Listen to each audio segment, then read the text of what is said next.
El descubrimiento fundamental que desbarató nuestra comprensión de la Antártida comenzó en serio en la década de 1990, pero sus raíces se remontan a finales de la década de 1950 y a un brillante y poco conocido geógrafo ruso llamado Andrei Kapitsa. Mientras analizaba sondeos sísmicos de las primeras expediciones soviéticas, Kapitsa notó algo peculiar, un reflector inusualmente plano en las profundidades de la estación Vostok.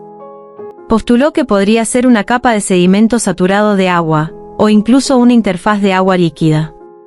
Su artículo de 1960 fue ampliamente ignorado por Occidente. El dogma predominante era absoluto: bajo 3 kilómetros de hielo, la presión y el frío obligarían a cualquier agua a congelarse directamente sobre el lecho rocoso. Se creía que la base de la Antártida estaba completamente congelada. Este dogma se mantuvo hasta la década de 1970, cuando una revolución tecnológica, el radar de penetración de hielo, comenzó a pintar un panorama diferente. Sobrevolando la meseta de la Antártida Oriental, los científicos enviaron ondas de radio a través del hielo.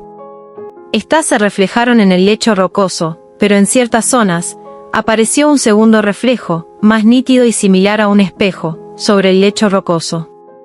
El único fenómeno físico capaz de crear un reflector tan perfecto era una gran masa de agua líquida. Kapitsa tenía razón. El artículo de 1996 que confirmaba la existencia del lago Vostok, publicado en Nature, conmocionó a la comunidad científica. Se trataba de una masa de agua dulce comparable en tamaño a uno de los grandes lagos de Norteamérica, aislada en la oscuridad y sometida a una inmensa presión durante un periodo que desafía la intuición humana, un estimado de 15 a 25 millones de años. Pero las implicaciones se hicieron más profundas a medida que se acumulaban los datos del estudio. Vostok no era una anomalía, era la joya de la corona de un vasto reino oculto.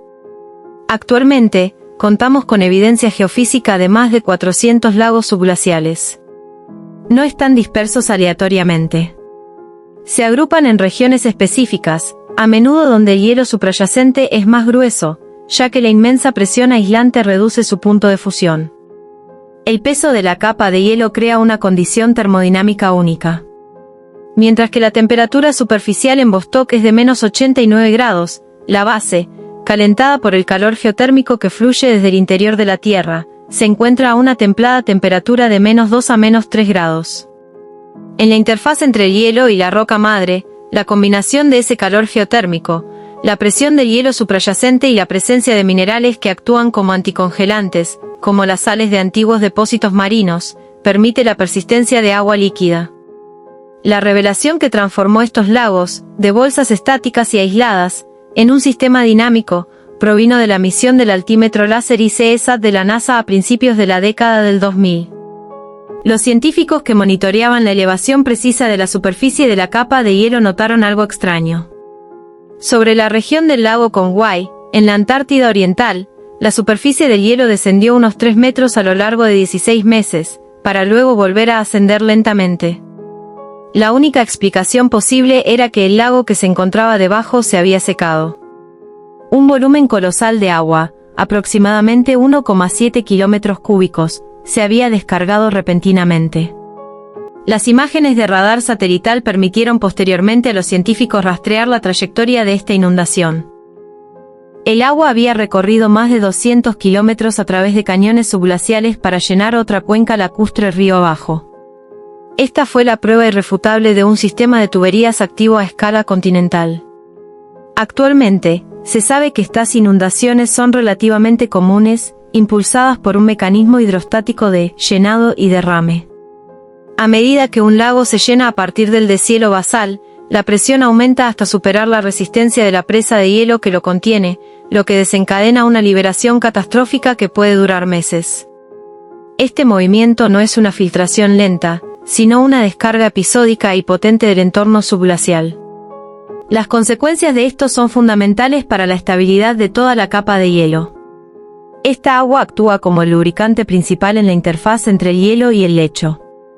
Imagine intentar deslizar un enorme bloque de hormigón por un aparcamiento irregular.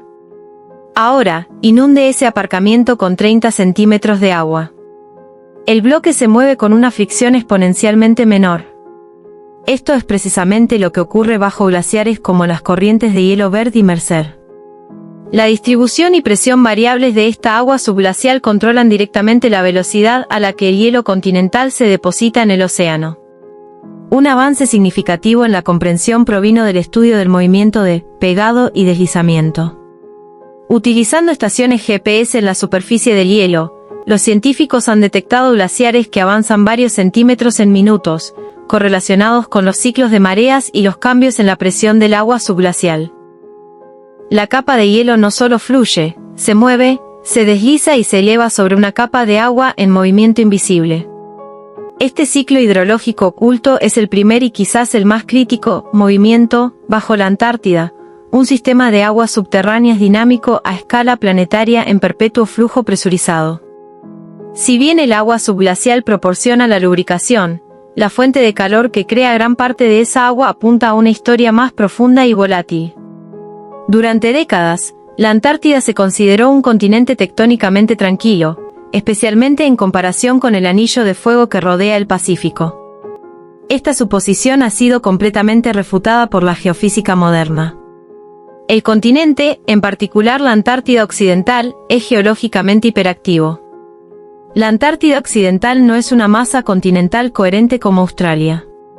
Es un archipiélago extenso y fragmentado de antiguas cordilleras volcánicas, bloques microcontinentales y profundas cuencas sedimentarias, todos apenas unidos y cubiertos por el hielo. Se asienta sobre el sistema del Rift Antártico Occidental, una zona de extensión a escala continental que está fragmentando la región. Esta grieta es comparable en tamaño a la provincia de Cuenca y Cordillera de Norteamérica o al Rift de África Oriental. Donde la corteza se estira, el manto terrestre se eleva hacia la superficie, trayendo consigo un calor inmenso. Esta realidad geológica sienta las bases para el vulcanismo a una escala asombrosa. Un estudio histórico de 2017, publicado en las publicaciones especiales de la Sociedad Geológica, analizó sistemáticamente los datos de elevación del lecho de radar en la Antártida Occidental. Los investigadores no buscaban volcanes per se, simplemente cartografiaban la topografía bajo el hielo. Sus criterios fueron sencillos: buscar edificios cónicos que sobresalgan del lecho rocoso, con una relación altura-base y una pendiente características de los picos volcánicos. Los resultados fueron asombrosos. Identificaron 91 edificios volcánicos previamente desconocidos, además de los 47 ya conocidos. Estos volcanes subglaciales varían desde pequeños conos de 100 metros de altura hasta enormes volcanes escudo de casi 4 kilómetros de altura. Su distribución no es aleatoria, forman una densa provincia volcánica que se extiende desde la plataforma de hielo de Ross hasta la península antártica. Esta región ahora ostenta el título de la mayor concentración de volcanes de la Tierra, superando incluso a puntos calientes volcánicos como Islandia o el Rift de África Oriental. La pregunta crítica es, ¿están activos? Obtener evidencia directa es difícil, pero las señales son convincentes. El monte Erebus en la isla de Ross mantiene una actividad persistente. La isla Decepción, una caldera volcánica en las islas Shetland del Sur, ha entrado en erupción varias veces durante el último siglo, la más reciente en 1970. En el caso de los volcanes enterrados, la evidencia se presenta en forma de anomalías de rebote isostático. Cuando los científicos modelan cómo debería elevarse el lecho rocoso en respuesta a la pérdida de hielo, rebote posglacial, algunas áreas, como la zona alrededor del glaciar Pine Island, están ascendiendo mucho más rápido de lo que predice el modelo. Una explicación principal es la presencia de una cámara de magma activa y poco profunda bajo la corteza, que calienta y ablanda la roca del manto, haciéndola más flotante y reactiva. Además, las redes sísmicas han detectado enjambres de pequeños terremotos profundos consistentes con el movimiento del magma, y los estudios aerotransportados han encontrado anomalías magnéticas localizadas indicativas de roca joven y caliente. Este flujo de calor geotérmico no es un manto uniforme, es un mosaico de puntos calientes y puntos fríos. En regiones con un alto flujo de calor, como bajo el glaciar Whites, la tasa de derretimiento basal puede ser un orden de magnitud mayor que en las áreas adyacentes. Esto crea un ciclo de retroalimentación. Una mayor cantidad de agua de deshielo lubrica la base del glaciar, aumentando su velocidad de flujo, lo que atrae más hielo del interior, adelgaza la capa de hielo, reduce la presión sobre el lecho rocoso y puede, con el tiempo geológico, fomentar potencialmente una mayor generación de magma. Los volcanes no son solo accidentes geográficos, son componentes activos del motor termodinámico de la capa de hielo. Simultáneamente, se está produciendo un movimiento más amplio y lento. El propio continente está cambiando de forma. Esto se conoce como ajuste isostático glacial, AIG. Durante el último máximo glacial, hace unos 20.000 años, la capa de hielo antártica era significativamente más grande y pesada. Ese peso colosal hundió la corteza continental en el manto viscoso inferior, como una persona pesada sentada sobre un colchón de espuma viscoelástica. A medida que el hielo se ha ido adelgazando desde entonces, la corteza ha ido rebotando lentamente hacia arriba. Podemos medir esto directamente con receptores GPS de precisión milimétrica anclados a nunatas del lecho rocoso. En algunas zonas, como el norte de la península antártica, donde la pérdida de hielo ha sido drástica, la tasa de rebote supera los 15 milímetros al año, uno de los levantamientos de corteza más rápidos del planeta. Este rebote dista mucho de ser un proceso pasivo y uniforme. Tiene profundos efectos secundarios.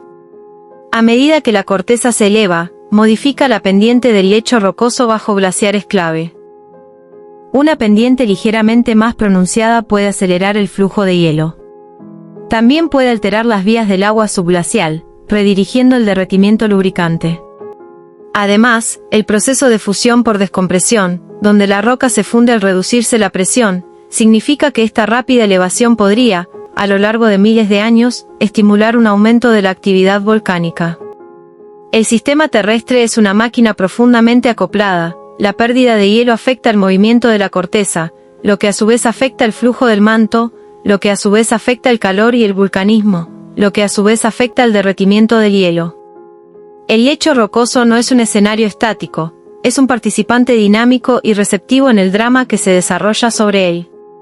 Los auténticos y complejos movimientos bajo la Antártida son lo suficientemente profundos como para cautivar la imaginación, pero su naturaleza técnica deja un vacío que se llena fácilmente con narrativas más sensacionalistas. Es crucial aplicar un riguroso escrutinio lógico a estos mitos, no para arruinar la sensación de asombro, sino para redirigirla hacia la realidad aún más asombrosa. Tomemos como ejemplo las omnipresentes imágenes de la pirámide antártica. Las fotografías suelen ser del pico afilado en las montañas Ellsworth o Nunatak similares. La explicación geológica es elegante y bien entendida, la exfoliación en rocas ígneas intrusivas como el granito. A medida que la capa de hielo suprayacente retrocede, el pico de la montaña se exhuma. La eliminación de la presión de confinamiento permite que la roca se expanda ligeramente. Esta expansión genera tensión, y la roca responde fracturándose a lo largo de planos naturales de debilidad, desprendiéndose en capas concéntricas como una cebolla. Este proceso, predominante en entornos polares y alpinos con frecuentes ciclos de hielo de cielo, crea espectaculares picos de bordes afilados. El Cervino es su producto más famoso. Las pirámides antárticas no son artefactos, son ejemplos clásicos de geomorfología. La pareidolia, la tendencia humana a ver formas familiares en patrones aleatorios, hace el resto, transformando una maravilla natural en una fantasía arqueológica. La explicación más simple, basada en procesos observados globalmente, es la correcta. La leyenda de la Operación Ijump, 1946-47, suele enmarcarse como una expedición militar para enfrentar una amenaza nazi o extraterrestre oculta. El contexto histórico desmantela esta narrativa por completo. La operación, liderada por el almirante Richard E. Byrd, tuvo lugar en los albores de la Guerra Fría. La Armada estadounidense acababa de salir de una guerra global donde las operaciones en el Ártico y el Atlántico Norte demostraron la importancia estratégica de la experiencia polar. Los objetivos desclasificados eran explícitos: 1. Entrenar personal y realizar pruebas de buques, aeronaves y equipos en condiciones de frío extremo para un posible conflicto con la Unión Soviética. 2. Establecer y consolidar la soberanía estadounidense en la Antártida. El Tratado Antártico estaba a más de una década de distancia. 3. Ampliar el conocimiento científico y geográfico, en particular del litoral. Fue un ejercicio logístico monumental en el que participaron 13 barcos y 4.700 hombres. La trágica pérdida de varias aeronaves y personal en accidentes, común en un entorno tan hostil, ha sido trágicamente reinterpretada en la conspiración como pérdidas en combate. El propio almirante Byrd era un maestro del drama público y la autopromoción. Sus coloridas y grandilocuentes declaraciones sobre lo desconocido eran típicas de la retórica exploratoria de la época, no mensajes en clave sobre batallas secretas. El mito del secretismo impenetrable y las zonas de exclusión aérea también se derrumba bajo escrutinio. La Antártida se rige por el sistema del Tratado Antártico, una obra maestra del derecho internacional que ha preservado el continente para la paz y la ciencia desde 1961. Sus principios fundamentales son la desmilitarización del continente, la suspensión de las reivindicaciones territoriales y la libertad de investigación científica. Las áreas restringidas existentes, como las que rodean las estaciones de investigación o las zonas especialmente protegidas, tienen como objetivo la preservación del medio ambiente y la seguridad operativa, no ocultar descubrimientos. La cultura científica en la Antártida es intensamente competitiva, pero la moneda de cambio es la publicación arbitrada, no el secretismo. Los programas nacionales compiten por prestigio al ser los primeros en publicar hallazgos importantes en revistas como Science o Nature. La idea de que una coalición de naciones pueda suprimir perpetuamente un descubrimiento trascendental, con miles de científicos rotativos y personal de apoyo de docenas de países como posibles denunciantes, es logística y políticamente absurda. Los verdaderos secretos de la Antártida no están ocultos, se publican en complejos conjuntos de datos a la espera de interpretación. Consideremos el Observatorio de Neutrinos ICQ en el Polo Sur. Consta de más de 5.000 sensores ópticos incrustados en 1 kilómetro cúbico de hielo prístino, a una profundidad de entre 1,5 y 2,5 kilómetros. Utiliza la capa de hielo antártica como medio para detectar la radiación Cherenkov de los neutrinos, partículas casi sin masa que atraviesan prácticamente todo. En 2022, ICQ identificó neutrinos originados en un blazar, un agujero negro supermasivo en el corazón de una galaxia distante, cuyo chorro apunta directamente hacia la Tierra. Este es el verdadero y profundo secreto, usar el hielo como ventana a eventos cataclísmicos a miles de millones de años luz de distancia. Otro ejemplo es la búsqueda de rayos cósmicos de ultraalta energía, cuyo origen es un misterio. Proyectos como el experimento ANITA, Antena Transitoria Impulsiva Antártica, utilizan la capa de hielo como detector de radiofrecuencia para buscar las débiles señales que se producen cuando estos rayos cósmicos interactúan con el hielo. El continente es un laboratorio único para investigar las cuestiones más fundamentales de la física y la astronomía, un hecho mucho más asombroso que cualquier historia de bases ocultas. Los auténticos y complejos movimientos bajo la Antártida son lo suficientemente profundos como para cautivar la imaginación, sin embargo, su naturaleza técnica deja un vacío que fácilmente se llena con narrativas más sensacionalistas. Es crucial aplicar un riguroso escrutinio lógico a estos mitos, no para arruinar la sensación de asombro, sino para redirigirla hacia una realidad aún más asombrosa. Tomemos como ejemplo la omnipresente imagen de la pirámide antártica.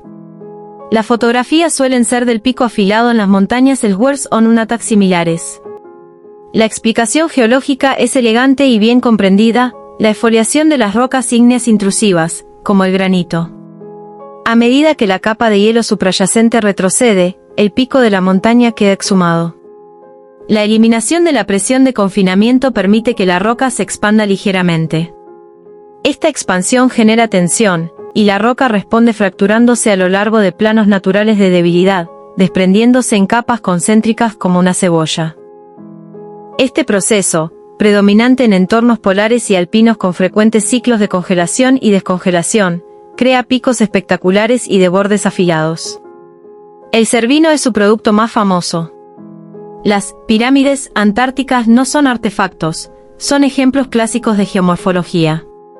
La pareidolia, la tendencia humana a ver formas familiares en patrones aleatorios, hace el resto, transformando una maravilla natural en una fantasía arqueológica.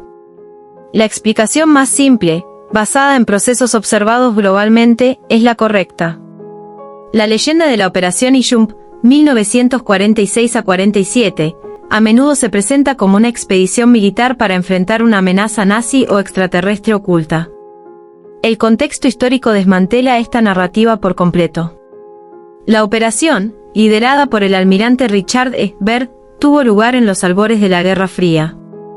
La Armada de los Estados Unidos acababa de salir de una guerra global donde las operaciones en el Ártico y el Atlántico Norte demostraron la importancia estratégica de la experiencia polar. Los objetivos desclasificados eran explícitos. 1. Entrenar al personal y realizar pruebas de buques, aeronaves y equipos en condiciones de frío extremo para un posible conflicto con la Unión Soviética. 2. Establecer y consolidar la soberanía estadounidense en la Antártida. El Tratado Antártico estaba a más de una década de distancia. 3. Ampliar el conocimiento científico y geográfico, en particular del litoral. Fue un ejercicio logístico monumental que involucró a 13 buques y 4.700 hombres. La trágica pérdida de varias aeronaves y personal en accidentes, común en un entorno tan hostil, ha sido trágicamente reinterpretada en la tradición conspirativa como pérdidas en combate. El propio almirante Byrd era un maestro del drama público y la autopromoción. Sus coloridas y grandilocuentes declaraciones sobre lo desconocido eran típicas de la retórica exploratoria de la época, no mensajes en clave sobre batallas secretas. El mito del secreto impenetrable y las zonas de exclusión aérea también se derrumba bajo escrutinio. La Antártida se rige por el sistema del Tratado Antártico, una obra maestra del derecho internacional que ha preservado el continente para la paz y la ciencia desde 1961. Sus principios fundacionales son la desmilitarización del continente, la suspensión de las reivindicaciones territoriales y la libertad de investigación científica. Las áreas restringidas existentes, como las que rodean las estaciones de investigación o las zonas especialmente protegidas, tienen como objetivo la preservación del medio ambiente y la seguridad operativa, no ocultar descubrimientos. La cultura científica en la Antártida es intensamente competitiva, pero la moneda de cambio es la publicación revisada por pares, no el secretismo. Los programas nacionales compiten por prestigio al ser los primeros en publicar hallazgos importantes en revistas como Science o Nature. La idea de que una coalición de naciones pueda suprimir perpetuamente un descubrimiento que cambiará el mundo, con miles de científicos rotativos y personal de apoyo de docenas de países como posibles denunciantes, es logística y políticamente absurda. Los verdaderos secretos de la Antártida no están ocultos, se publican en complejos conjuntos de datos a la espera de interpretación. Consideremos el Observatorio de Neutrinos ICQ en el Polo Sur. Consta de más de 5.000 sensores ópticos integrados en 1 kilómetro cúbico de hielo prístino entre 1,5 y 2,5 kilómetros de profundidad. Utiliza la capa de hielo antártica como medio para detectar la radiación Cherenkov de los neutrinos, partículas casi sin masa que atraviesan casi todo. En 2022, ICQ identificó neutrinos originados en un blazar, un agujero negro supermasivo en el corazón de una galaxia distante, cuyo chorro apunta directamente a la Tierra. Este es el verdadero y profundo secreto, usar el hielo como ventana a eventos cataclísmicos a miles de millones de años luz de distancia. Otro ejemplo es la búsqueda de rayos cósmicos de ultraalta energía, cuyo origen es un misterio. Proyectos como el experimento ANITA, Antena Transitoria Impulsiva Antártica, utilizan la capa de hielo como detector de radiofrecuencia para buscar las débiles señales que se producen cuando estos rayos cósmicos interactúan con el hielo. El continente es un laboratorio único para investigar las preguntas más fundamentales de la física y la astronomía, un hecho mucho más asombroso que cualquier historia de bases ocultas.